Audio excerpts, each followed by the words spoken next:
도매에 대한 요런 얘기들을 좀 많이 관심을 가져 하시는 것 같은데, 도매를 먼저 초보 사장님들이 도전하는 거는 상당히 위험하다고 봐요.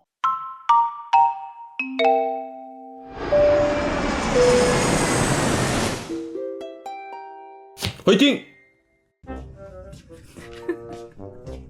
사장님, 이빨만 치면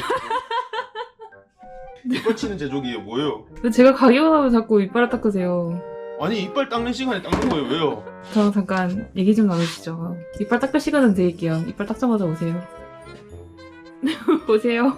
어디 가는데요? 오늘 어디 원하시는 데서 찍으시죠? 따뜻한 데서 찍죠. 네. 안녕하세요, 사장님. 왜 Q&A가 저한테 자주 돌아오는 것 같아요? 저기 뒤에 특사장님도 있고 같이 얘기할래요? 아 혼자 안 해서 좋다.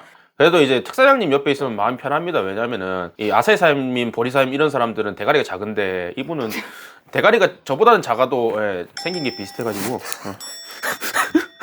사장님도 혹시 채널에 올라간 네. 크림에 관련된 영상 보신 적 있으신가요? 크림이요? 저 크림치즈 좋아합니다. 네. 한 두어 달 전쯤 올라간 그 영상 말하는 거. 저희 근래 올린 영상 중에 참 조회수가 많거든요. 그래요? 좀 많이 나왔나 보네요? 그러다 보니까 이제 초보 사장님들이라든지 구독자분들이 많이 보신 것 같아서 네. 관련된 궁금증도 좀 많으실 것 같아서 자리를 마련했어요. 되게 의욕이 넘쳐 보이시더라고요. 크림에 대해서 질문을 좀 드리려고 합니다. 첫 번째 질문으로 크림을 이용해서 물건을 구매하시거나 판매해 보신 적 있으신가요? 저는 크림에서 구매도 해봤고 판매도 하고 있습니다. 어떤 물건을? 명품. 저는 일단은 뭐 기본적으로 명품은 명품 플랫폼에서 판매를 하는데, 크림에서는 크림에 던진다고 얘기를 하죠. 가끔 악성 재고가 될 만한 애들을 선별해가지고 던지는 역할을 좀 하고 있습니다. 그럼 사장님은? 일단 저 같은 경우는 구매는 해보진 않았어요. 하려고 시도는 했었어요. 예전에 달리기 취미로 많이 할 때 그때 이제 명품 쪽은 아니고 나이키 같은 그런 유명한 러닝화들이 있거든요. 가격대가 막 뭐 30만 원, 막 40만 원 올라간 애들이 있기 때문에 크림이 하나의 약간 경매장처럼 이게 되어 있잖아요. 내가 시중에서 사면 30만 원인데 혹여나 누군가가 25만 원에 팔아줄 수 있으면 내가 구매를 하겠다 이런 식으로 걸어놓은 적은 있거든요. 그게 이제 입찰을 걸어놓는데 조금 가격을 낮게 걸어놔가지고 실제로 구매가 되진 않았었고 구매를 해보려고 한 적은 있다. 원래 이분이 주식 도박 이런 거 되게 좋아하시거든요. 그래서 크림도 약간 그런 플랫폼이잖아요. 죄송해요. 네이버니까 조심해야겠다.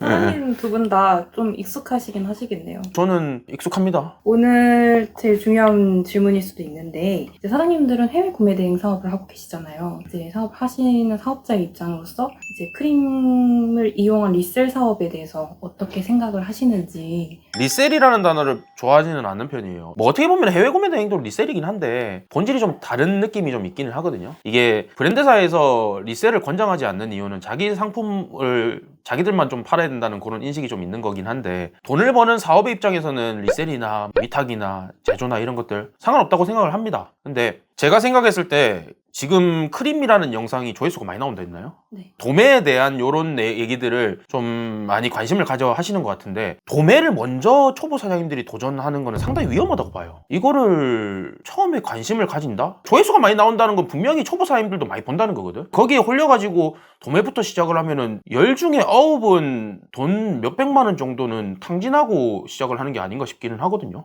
이게 조회수가 많다는 게 좋지 않은 현상 같은데 뭐 그런 느낌이 좀 있습니다. 확실히 그 장단점은 있다고 생각을 해요. 해외 구매 대행 같은 경우는 기본적으로 수요가 있는 물건들을 파악을 해가지고 여러 몰들을 좀 깔아놓는 형태인 거고, 크림에서 이제 구매를 해가지고 내가 리셀하는 것들은 어떻게 보면 조금 더 공격적인 거죠. 실제로 내가 그냥 막 수요가 있겠다고 그냥 막 올려보는 게 아니라 내가 자본을 들여가지고 구매를 해가지고 판매까지 하는 거다 보니까, 장점은 제품에 따라 다르겠지만 우리가 재고를 좀 구하기 어려운 제품들도 분명히 있어요. 내가 어쨌든 미리 사온다는 점에서 좀 그런 장점이 되는 거고, 그리고 판매자가 원할 때 들고 있는 제품이니까 국내 배송 이용하면 하루 이틀 정도면 보낼 수 있다, 이런 장점이 분명히 있겠지만, 좀 전에 얘기한 것처럼 내가 이 분야에 대해 잘 알고 정확히 어떤 게 수요가 있고 어떤 게 어느 정도 텀에서 다 순환이 되고 다 팔릴 수 있는지 이런 감이 있는 상태라면은 분명히 좀 큰 메리트가 될 거예요. 사실 저는 초보자 입장에서 가장 중요하다고 생각하는 게, 내가 잘 버는 것보다 손해를 많이 보지 않는 거, 리스크를 덜 가져가는 거, 이런 게 좀 많이 중요하다고 생각을 하는데, 그런 측면에서 봤을 때에는 크림에서 내가 뭔가를 구매해 놓은 뒤에 판매를 하는 게 좀 리스크가 확실히 있지 않나, 좀 그런 걱정이 많이 듭니다. 추가적으로 얘기할 게 있다면은 사업은 좀 단계적으로 진행을 해야 된다고 좀 생각을 해요. 이게 저도 마찬가지로 구매 대행부터 시작해서 지금 제조 사입 다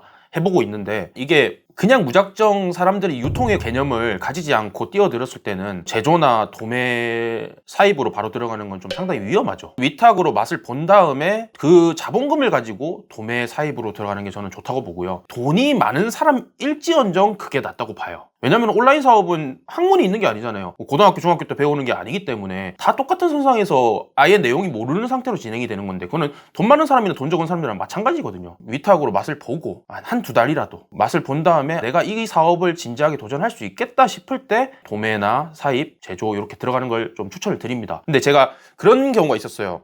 명품 도매 지금 진행을 하고 있거든요. 그 명품 도매 설명회를 주최를 하고 있는데 그 설명회에 오신 분이 이거 지금 물건 받아가서 자기 집에 쌓아놔야 돼요? 이런 질문을 하더라고요. 명품 도매 설명회라고 분명히 말을 했는데 물건을 쌓아내야 돼요? 라는 질문이 온다는 거는 도매나 위탁의 개념들을 잘 몰라서 그렇게 얘기를 하시는 거거든요. 크림 영상이 조회수가 많이 나온다는 거는 이런 개념도 모르시는 분들이 도매를 뛰어든다는 건데 상당히 위험하구나. 그런 생각들도 좀 하게 됩니다. 저희는 대본 없이 진행하다 보니까 두서없는 얘기지만 제 생각을 좀 얘기를 해보려고 말씀드렸습니다.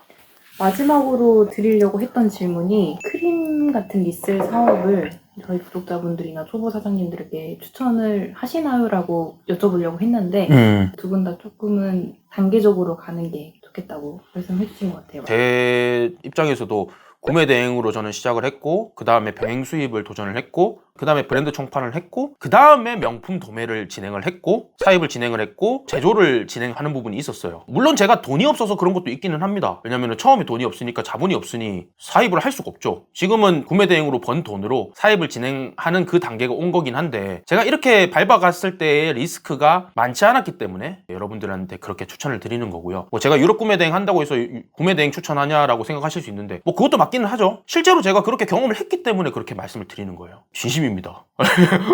저도 비슷하게 생각을 해요. 이제 아까도 뭐 리스크에 대한 걸 얘기를 드렸지만 나중에 한번 뭐 영상이나 이런 걸로 만들려고 하는 것 중에 확률에 대한 내용이 있어요. 사업도 저는 확률이라고 생각을 하거든요. 그냥 동전을 예시를 들면은 우리가 동전을 막 던졌을 때 결국에는 앞면이나 뒷면이 나올 수가 있잖아요. 계속 던지다 보면은 계속 앞면만 나오진 않을 거고 언젠가는 내가 원하는 뭐 뒷면이라든지 이제 그게 나오는 건데 사업도 사실상 내가 어떤 사업을 아무리 열심히 하고 아무리 제대로 한다고 해도 100% 성공한다는 보장은 없어요. 대신에 내가 여러 번 시도를 했을 때에 맞는 길로 가고 있으면 언젠가는 성공한다라고 되는데 근데 거기서 내가 리스크를 감당 못할 정도로 많은 투자를 해버려가지고 내가 회생 불가가 되는 지점에 오면은 사실 이유는 없는 거거든요. 이후 단계가 없기 때문에 내가 좀 감당할 수 있는 리스크를 가져가야 된다고 생각을 해요. 초반에 자본을 많이 투자하는 리셀이나 이런 것들은 물론 자기가 자산이 뭐 몇 억 돼가지고 뭐 리셀에 들어가는 비용이 뭐 몇 억 중에 뭐 몇 천만 원만 들어간다. 이 정도면 충분히 감당할 수 있는 선이겠지만 아마 구매 대행으로 시작하시는 사장님들의 대부분은 좀 초기 자본이 크지 않은 분들이 좀 많아요. 근데 그런 분들이 약간 초반에 1,000만 원 또는 뭐 작게는 수백만 원의 비용이 들어간다는 거는 좀 리스크를 많이 지는 거다라고 생각이 들어서 저는 좀 그 위험하지 않나 그런 생각이 좀 듭니다. 추천을 안 할 수는 없는 이유는 다 건드려 보기는 해야 되는데 이런 분들은 좀 괜찮아요. 일단은 뭐 중국 구매 대행이나 구매 대행 맛을 봤던 사람, 위탁이나 제조 이런 쪽을 해봤던 사람은 당연히 하면 좋죠. 크림 같은 경우에는 브랜드 유통이라고 하죠. 그 상품에 대한 히스토리를 다 아는 분들은 들어가면 괜찮아요. 그러니까 제 말의 그 핵심은 유통사업이라는 걸 경험해봤던 사람들은 들어가면 되죠. 들어가서 바로 수익을 남길 수 있고